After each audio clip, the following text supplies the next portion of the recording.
All, this is Dr. Mobeen Sayed from drbeen.com. Welcome to one more show. So today's talk is super interesting. It is about the Berberine and a study in which they demonstrated that Berberine was able to, only by 4 months use of 1 gram daily Berberine was able to reduce the plaque size in the atherosclerotic blood vessels. And I just saw a comment from CEO Ban over here asking that is it about kidney stones. So there are actually studies that say that even kidney stones can be associated with subclinical atherosclerosis, although we see more impact on the cardiovascular system, heart especially. So with this, let's start our discussion. I did a small change today, and that is that the references, I wrote them down on this page, and I have actually linked this video over here as well. This page's link is present in the description. This way you can actually see the reference and have the video, plus it allows me to present to you my previous talks about berberine in one place. So I think it is an improvement over just the description having all the references and you having to sift through them. So I hope this makes sense. Secondly, this is Dr. Bean's courses. Now we are ready for the courses. What will happen is that in the coming days, we will continue to launch one course at one time. And for example, we have already launched chest X-ray course. And as you can tell, this actually is a video with 2 CMEs. It's 2 hours, and it is already present in the overall course material, which in the description of this video, there is a link that gives you access to everything at a very low cost. Actually, you'll be amazed for how low, but that will go away as we continue to move with these courses and keep bringing them up to speed. So take advantage of that link before the courses are the only way to get access. Now, this is the study. The study says berberine treats atherosclerosis via a vitamin-like effect, down-regulating choline TMA-TMAO production pathway in gut microbiota. So we'll discuss that today. This is the reference as I showed you. I have done some videos before as well about berberine. They are present on the YouTube. Here is one. This is the berberine liver and metabolic health. This one is berberine and type 2 diabetes game changer. This is berberine, its side effects, toxicities, and contraindications. And finally, something about the LDLR genes. So with this, let's start our discussion with my drawings. So these are gifts for humanity. They are continuing. And this particular study is published in Signal Transduction and Targeted Therapy in Nature, July 2022, pretty recent. And I want to show you the result of it, and then we'll go in the details so that if you just wanted to stop after this, you can at least see the result. These pictures are of the atherosclerotic plaques. That is the tiny plaques in the blood vessels, which can actually keep becoming bigger and bigger. Eventually, they can rupture, they can cause heart attacks, they can cause strokes, and many other issues. And they can just simply cause narrowing of blood vessels and disrupting the cardiovascular system's dynamics. So here there are patients, and if you see up here, these circulated parts are the, I'm trying to see which one is the best. So here, this part is actually showing a plaque before berberine. Then this patient was given berberine for 4 months, 1 gram daily, and look at the plaque size. The plaque size actually literally reduced in size. This is patient number 2. And once again, this is the plaque size, and this is the plaque size after 4-month use. This is the plaque size in patient number 3, and this is the plaque size after 4 months use. This is again patient number 4, and then plaque size reduction.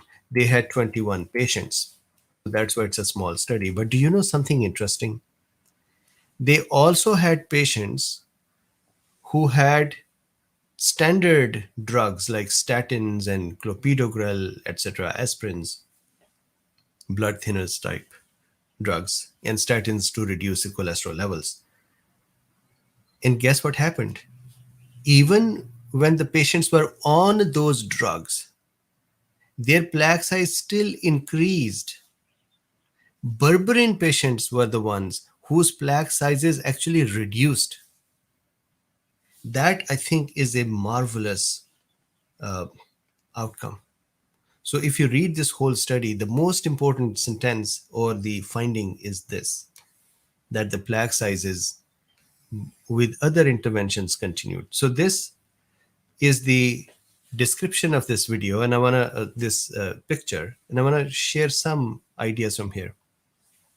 Berberine reduced the plaque size in patients with atherosclerosis.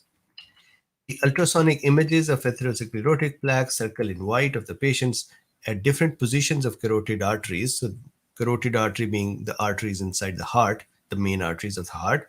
And after 4 months, berberine therapy are shown, including the common carotid artery. Why am I saying carotids? So, common carotid arteries are here in the neck. So, then, a participant number one, plaque number one, the carotid bifurcation. Carotid bifurcation is carotid arteries are actually on the side of the neck. These are called common carotid. Then they become bifurcated into internal carotid and external carotid. Then they go towards the head. Okay, so then, as you can see, patient number 16 and others, so that is one. Then, if you see here, this green part, B, the average plaque score in patient was decreased by 3.2% after oral berberine for 4 months. 0.5 gram BID, so 500 milligram twice daily for 4 months. Score value was still increased by 1.9% after treatment with conventional drug combination, including rosuvastatin, aspirin, clopidogrel, sulfate, or ticagrelor. After those traditional medications, the plaque was still increasing, maybe slowly, but still increasing by 1.9%. On the other hand, when the berberine was given, plaque reduced by 3.2%. So the fight is not this between the drugs that, hey, one is 1.9% and how less is this? Is it 1% or 0.5%? It's actually 3.2% reduction versus 1.9% growth. Then in the C picture, the average carotid intima media thickness was reduced by 3.2% for oral treatment, and the value was slightly increased in the combination therapy. So the intima and media, a blood vessel which is slightly larger blood vessel, actually has various layers in it. So there is the endothelial layer, or the most inner layer, and then as you continue to go outwards, so the most inner layer, intima, then media. Intima means internal, media means middle, and then adventitia, which is outside. So what they're saying is that so let me explain one more thing. In the blood vessels, when the plaques start developing, they develop under the intima layer and in the media and intima, and that is how they push the blood vessel and kind of make a bulge in it. So of course you want the thickness of the blood vessel, that is abnormal thickness, to start improving, and that is what they saw here. If you see here, the average carotid intima media thickness was reduced by 3.2% after oral treatment, and the value was slightly increased by 2% in the combination therapy. Then the picture number D, the average carotid plaque length in patient was decreased by 2.2%. So picture number D, this plaque length reduced by 2.2% in the either oral group or combination drug group after 4 months therapy. TMA and TMAO level in feces and plasma. So I'll explain them and then we'll see what does this mean.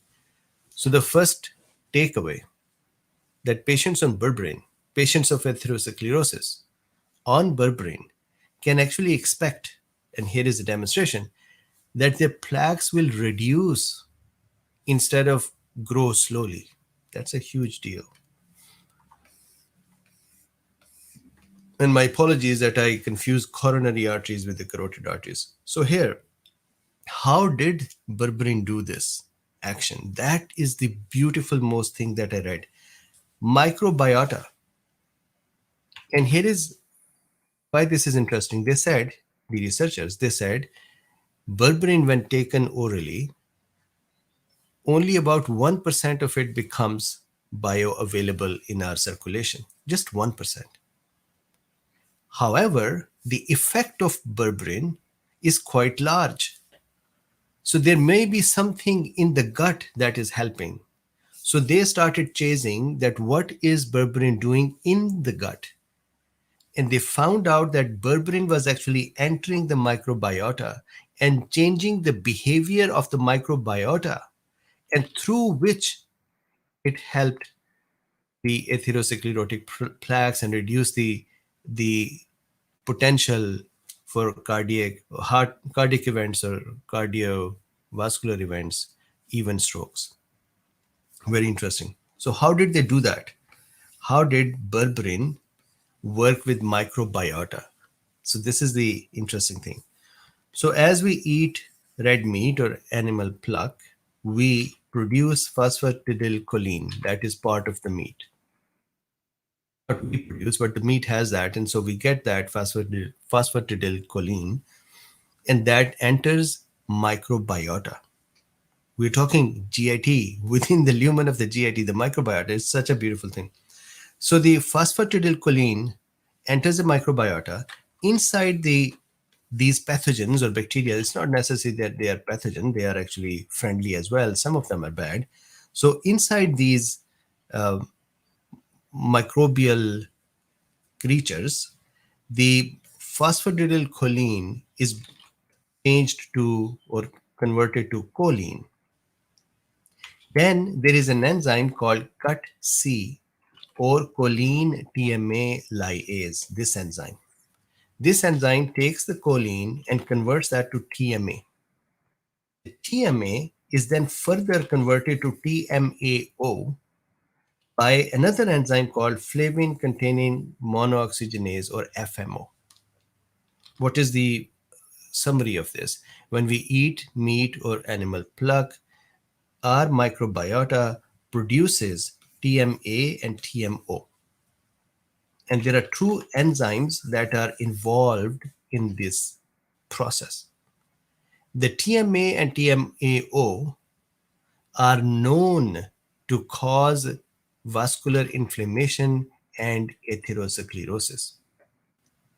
So there are studies that demonstrate that microbiota is actually participant in the atherosclerotic plaque formation by contributing inflammatory mediators.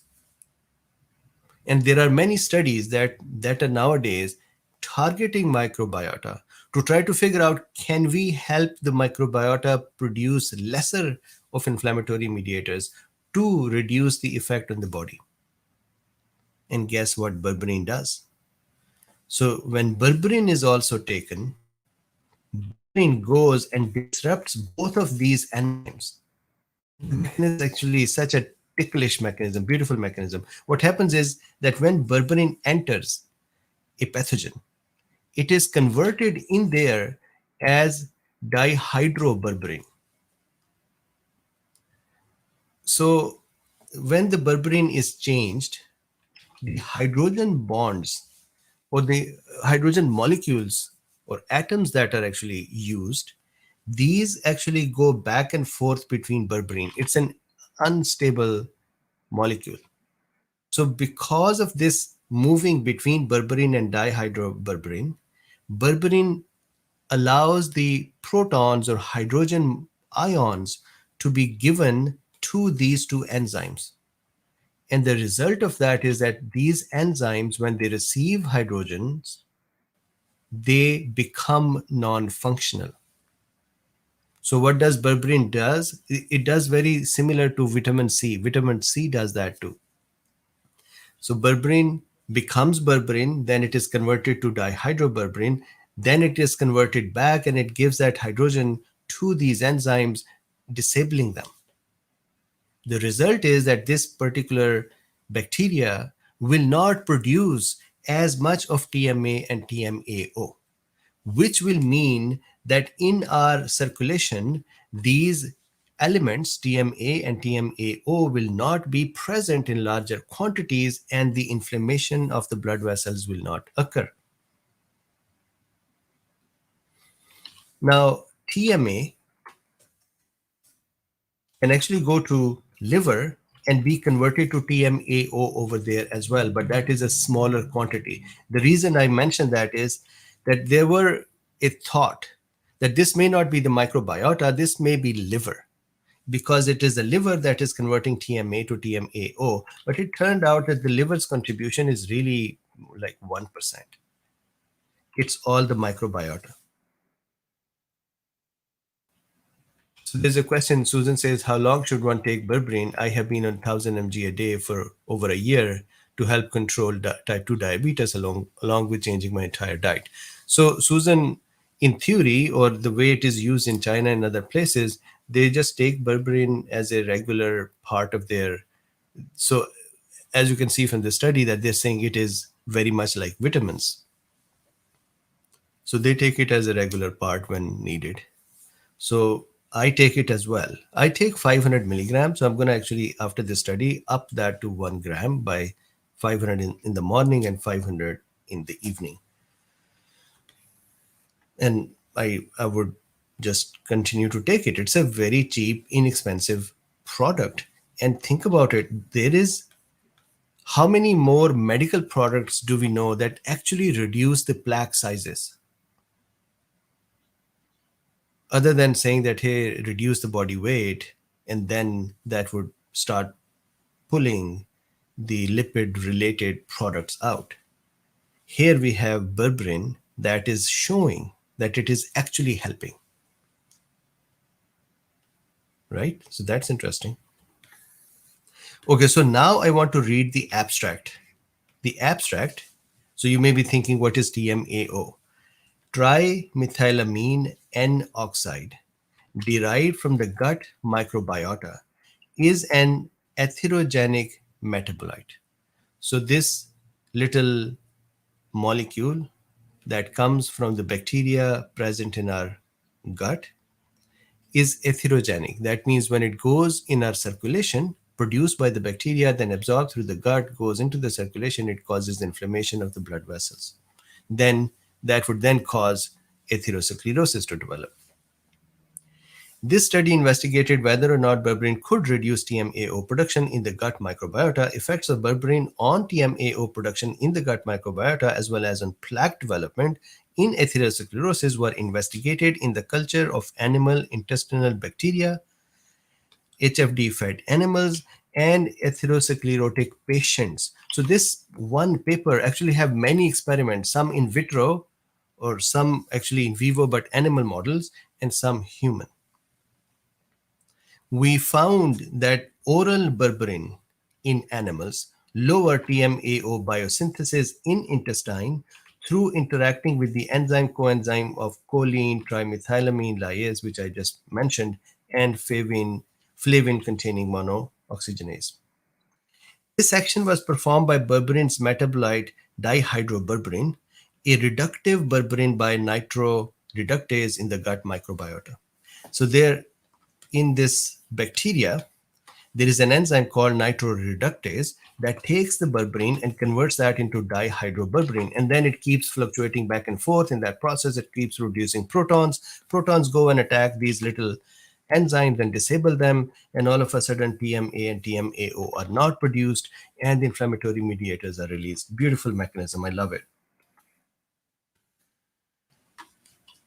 So oral berberine decreased TMAO production in animal intestine, lowered blood TMAO, and interrupted plaque formation in blood vessels in the HFD-fed hamsters, which were given a lot of atherosclerotic plaque-forming drugs diet. Moreover, 21 patients with atherosclerosis exhibiting the average decrease of plaque score by 3.2% after oral berberine 0.5 gram BID meaning twice a day for 4 months. And look at the p-value 0.005, sorry, 0.05. N is 21. So N is small, p-value is significant. Whereas the plaque score in patients treated with rosuvastatin, aspirin, clopidogrel sulfate, or ticagrelor, 4 months N equals 12, increased the plaque by 1.9%. TMA and TMAO in patients decreased by 38 and 29% in feces. This is also very important. So if you said that really is this something to do with the microbiota, then they are giving you this proof that if we look at the TMA and TMAO production or presence in the feces, that was reduced as well, which is another proof that microbiota was modulated. And p-value is significant as well. And 37 and 35% in plasma. Reduce in feces, reduce in plasma as well. Berberine might treat atherosclerotic plaque at least partially through decreasing TMAO in a mode of action similar to that of vitamins. So Kim in Nature says, will it help with fibrins? So those fibrin strands that are going to be forming with the plaque as part of the plaque formation, sure, but not in general, at least not in this study. I'll keep presenting more of these mechanisms, so we might find some of that, but I haven't yet read it. So this was that study, human study. It was done in 2017 in Jilin University, Changchun. I hope I'm pronouncing it correctly. N16 were 7 males and 9 females. They were control. 60.5 plus minus 8.9 was the age. Then N21, 12 males, 9 females, 63.7 plus minus 5.2 were the patients. Now think about it. 63 median age plus minus 5.2 at this age, having something over the counter that allows the plaques to not only reduce in growing but actually reduce in sizes. That is a magical thing. So we looked at this before as well, so I'm not going to read it. And this is the discussion.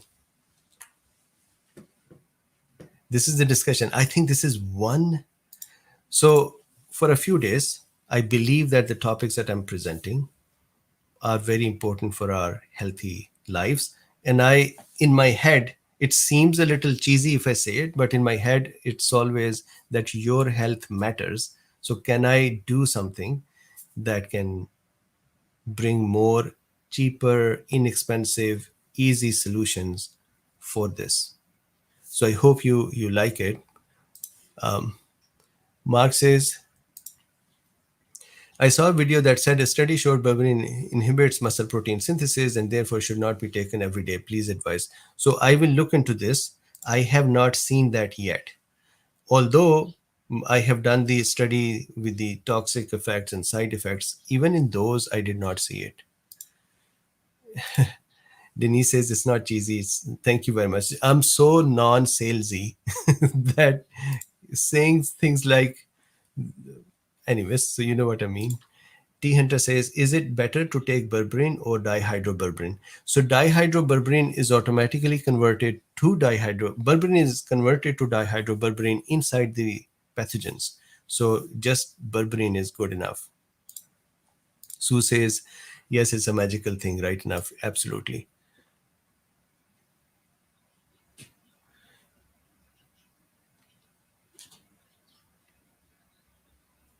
So 500 milligram BID, correct. So the bottle that I have, it is 500 milligram. I have been taking one in the evening, but I will, after Ramadan is over, I'll do one in the morning and one in the evening. Tika says, I'm late. My mom suffers from this. Thank you for this video. You're very welcome. And I'm going to actually hang up so that I do not make this video very long. Then people do not watch it. So please like, subscribe, and share. There are links in the description if you would like to support this work. If you like this work, then you can support it as well. It's like $5 a month. You can become part of patrons or Substack, or you can use PayPal, or you can buy Dr. Bean's account as well, and you can become member of uh, this video channel, and you can actually buy me coffees as well. So with this, thank you very much. Good night. Like, subscribe, and share. Bye for now. And one more thing, I have the references on that page where I have other Berberine videos as well. Please tell me if that is better or all references in the description were better. Thank you very much. Bye for now.